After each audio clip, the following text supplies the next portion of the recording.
Continuamos aquí en Tele Santo Domingo y ojalá síganos en nuestra plataforma de YouTube. Suscríbase, dele view y déjenos sus comentarios también que nos interesan, indudablemente. 11 de septiembre, todo el mundo estará recordando el ataque a las Torres Gemelas en los Estados Unidos. 11 de septiembre de 2001, bueno.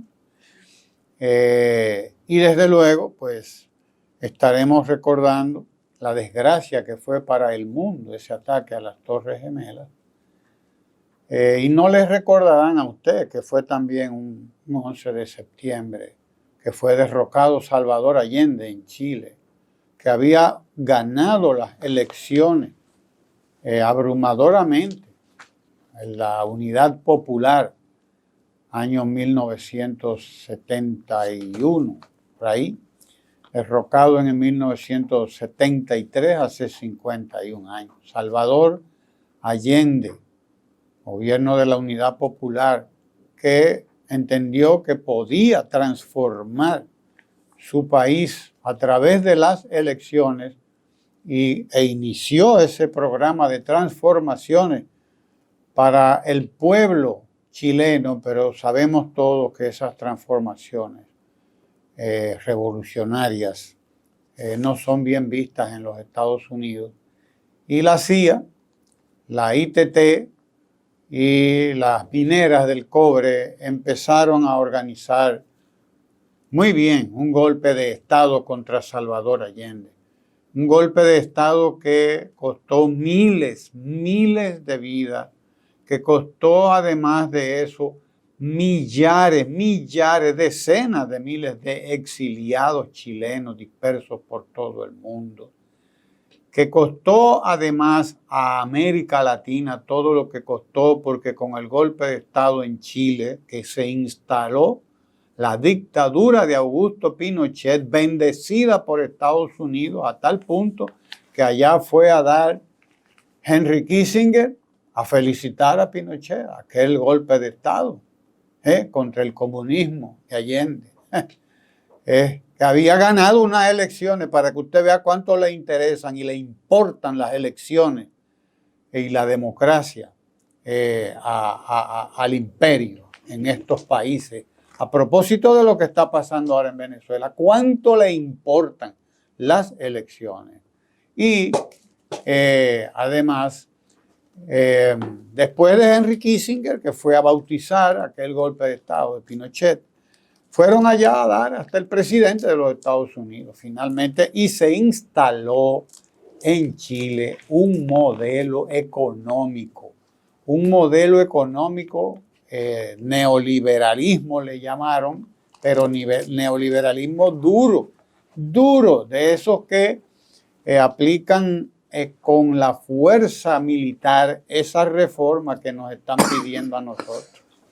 Todo ese programa de reforma del Fondo Monetario Internacional, ahí se aplicó los lineamientos de la Escuela de Chicago de Milton Friedman, que fue a dar allá también Milton Friedman, a Chile.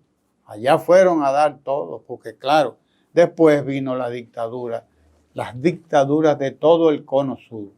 Brasil, Argentina, Paraguay, todo se llenó de dictadores, porque se necesitaban dictadores para aplicar un programa económico tan brutal como el que se aplicó en toda la América Latina, que costó decenas de miles de vidas, no solo de chilenos, decenas de miles de vidas en Bolivia, en Argentina, en Brasil, decenas de miles de vidas. No se puede hacer reformas fiscales de ese tipo, implantar un programa draconiano como ese de Milton Friedman, si no es sobre la base de dictaduras. Y eso lo hizo los Estados Unidos en toda América del Sur y prácticamente en toda América Latina. Ese golpe de Estado contra Salvador Allende, el 11 de septiembre, un día como hoy de 1973, que estamos recordándolos como recordamos la desgracia de las Torres Gemelas que le ha costado tanto a la humanidad, y que le ha servido tanto a Estados Unidos para llevar a cabo invasiones en todas partes, porque decretó la guerra contra el terrorismo, esa guerra sí, que aprovechó muy bien para establecer un estado militar, policial en todo el mundo que todavía dura hoy. Tenemos casi que desnudarnos cuando vamos a entrar a Estados Unidos, los zapatos, las correas, todo, hay que quitárselo todo. Y eso se instauró en todo, ese estado policial, ese estado de seguridad, ese estado militar se instauró a todos los niveles y prácticamente en todo el mundo. Y sirvió para invadir Afganistán, para invadir Irak, una invasión que costó más de 2 millones de muertos. Para que usted entienda lo que fue Irak, 2 millones de muertos, más de 2 millones de muertos. Invadir Siria, invadir todo, donde quiera que había que invadir, había que invadir. Y después, bueno, Libia, todo lo que vino. Todos lo sabemos, recordamos eso este septiembre de... tanto el septiembre de 1973 como el septiembre del 2001, las Torres Gemelas en Estados Unidos, que costó varios miles de muertos también y que fue utilizado para todo lo que sabemos. Y recordaremos pronto el golpe de Estado también de 1963 contra Juan Bosch, que fue un mes como este, septiembre, y de eso hablaremos más adelante. Diga usted. 11 de septiembre,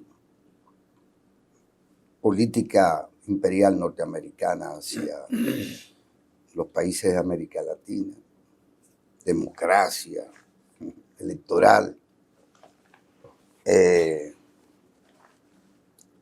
Fondo Monetario Internacional.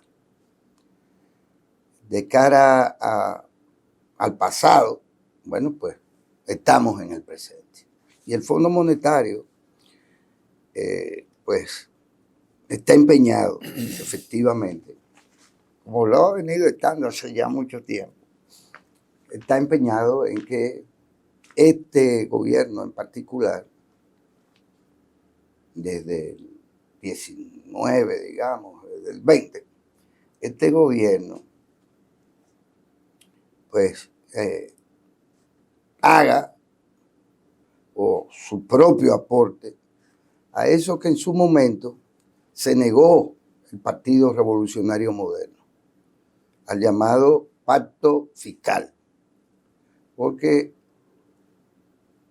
así también lo hizo, negarse a la de la firma del pacto eléctrico.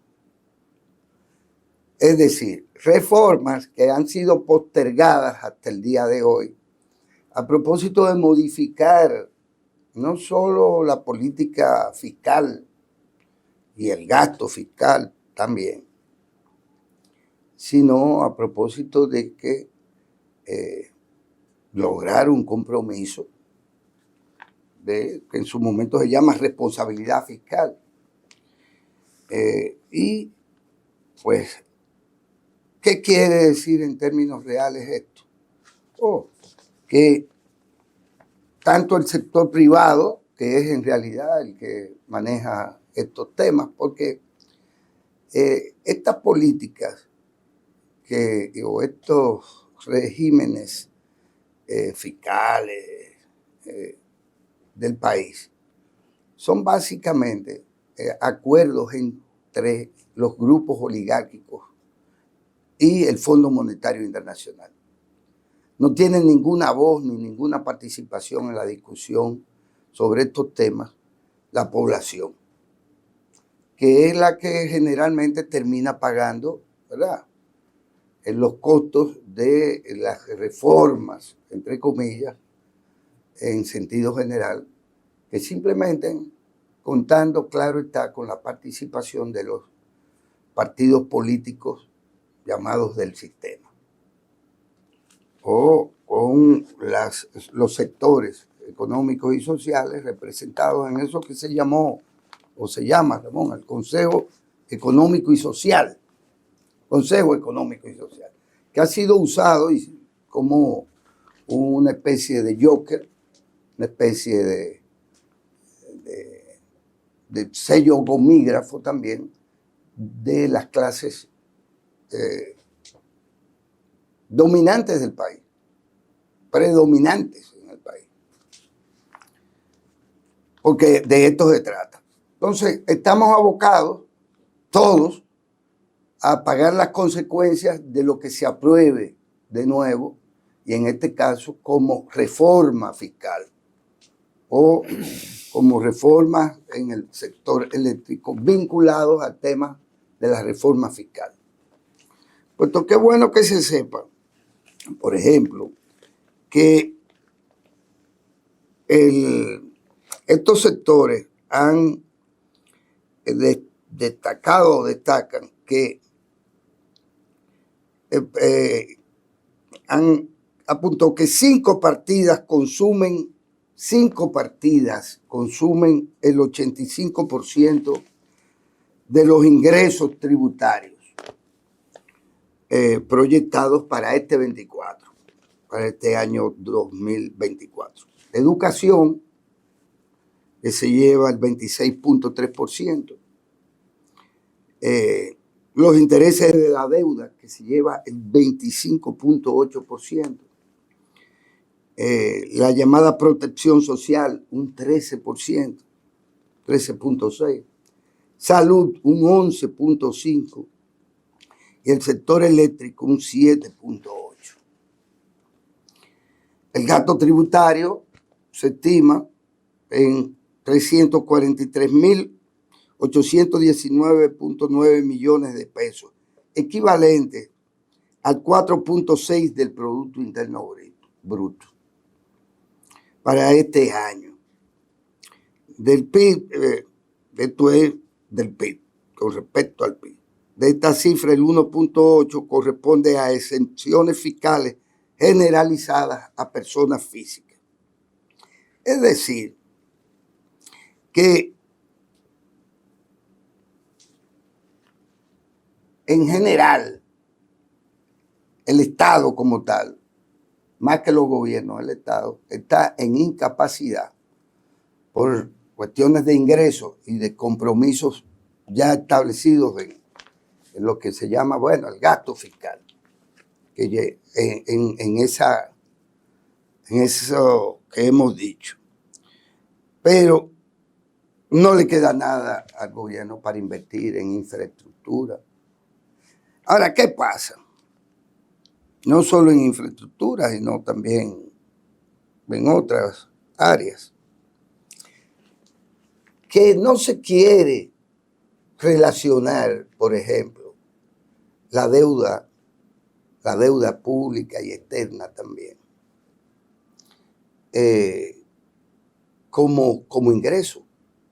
El gobierno, en lo que va de este periodo gubernamental, del primer periodo gubernamental del PRM, tomó 44.000 millones de dólares en préstamos. En préstamos a corto, mediano y probablemente muy poco a largo plazo. Y esto para hacerle frente al tema supuestamente de la deuda. Pero a esos 44.000 habría que sumarle los ingresos del Estado como tal. Ingresos fiscales e ingresos, ¿cómo se dice? Los ingresos fiscales y los ingresos por aduana. Ingresos por aduana. Es decir, sumar todo lo que... Y usted dice, pero ¿cómo es que con todo eso nada más da para dar eso, para el gasto público o el gasto fiscal, como le llaman? Lo que pasa es que a eso tienen que agregarle 10.000 millones de pesos que le aumentó Luis Abinader a la nómina pública. Que es gasto, Bueno, que es aumento del gasto público. Sí, que eso es lo que debe exigirle el fondo. Que venga acá, que es lo que se hace con todos los ingresos. Claro. ¿Cómo que usted me está hablando de que efectivamente los cuartos no dan para ciertas cosas, pero sí dan para usted meterle o aumentar la nómina o el gasto en nómina en esa friolera de 10.000 millones de un tajo. Claro, que son 120.000 millones al año. Pero la población, porque todo esto es un numerito para economistas, yo lo repito para engañarlos a ustedes también, porque eso nada más lo entienden entre ellos.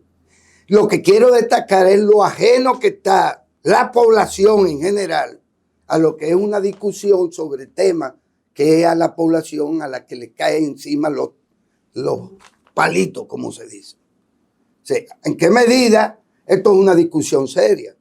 Y digo esto porque incluso los partidos políticos de oposición no tienen claro el tema. De hecho, lo que se les pide desde el gobierno es que los partidos no obstaculicen el ritmo de las reformas que tienen que ser aprobadas por mandato del Fondo Monetario Internacional.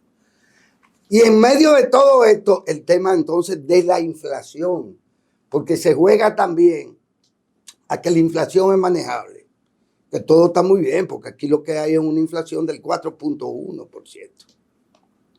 Y entonces uno se sitúa como consumidor y dice, pero ¿y cómo es que es un 4% de inflación lo que hay? Ah, eso es inflación general.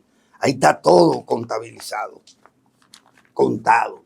Pero resulta ser que la relación entre salario, poder adquisitivo de este e inflación no es de un 4.1, para que se entienda cómo se engaña y cómo se margina a la población que paga la inflación. Y se le dice, no, pero aquí no hay inflación. El tema inflacionario aquí está resuelto. Pero nadie pone sobre el tapete en la discusión de la supuesta reforma qué es lo que vamos a hacer con el salario. ¿Por qué es que el salario aquí, el salario visto sectorialmente o visto individualmente, el salario no da para que los asalariados puedan reproducir su propia fuerza de trabajo? Porque no alcanza, porque no hay relación entre el costo de la canasta básica, como le llaman, y el salario que usted tiene. Porque ni siquiera juntando los 2 o 3 salarios que puede haber en una casa, en un hogar cualquiera del país, hay una relación equitativa, justa, manejable, entre que a dónde conduce ese déficit. Conduce a que todo el mundo aquí está endeudado. Que hay una clase media endeudada que gana mejor que la clase baja, y hay una clase baja endeudada por igual que ya no sabe dónde más buscar y de dónde más sacar para hacerle frente a su existencia como familia. Vamos a ponerlo familiarmente. Entonces, nosotros vamos como el ganado que va al matadero y no lo sabe. Esa nueva reforma no significará ni significa absolutamente nada más que problemas para la gran población del país. Eso no es una reforma para resolverle los problemas a la población o para que la población no tenga que pagar lo que no tiene. No, esto es una cosa para cuadrarle los negocios a la oligarquía dominicana. A la oligarquía dominicana. Cuadrarle los negocios a sectores no populares. El pueblo, mientras tanto, tendrá de cara no al pasado, de cara al futuro, que seguir bandeándosela, buscándosela, bregando con la subsistencia a partir de que lo que obtiene mediante el trabajo que realiza en materia y en forma de salario no le da para seguir viviendo. Sin embargo, los economistas, el Fondo, el Banco Central, el presidente, los políticos irresponsables, toditos que van a ir a hacerle el coro en el Congreso, a ese paquete que no es del Congreso nuestro, nada, que es del Fondo Monetario Internacional, que es quien maneja la bendita agenda que se va a discutir y se va a aprobar, porque en el país hay una especie de gran servilismo que solo sirve para los intereses de la oligarquía. Quédese ahí en Tele Santo Domingo, no se mueva de ahí.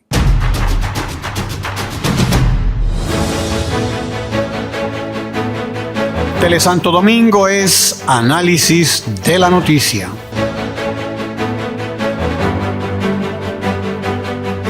Telesanto Domingo es medio ambiente. En Telesanto Domingo somos cultura, salud, economía, deportes. Telesanto Domingo, televisión con sabor dominicano.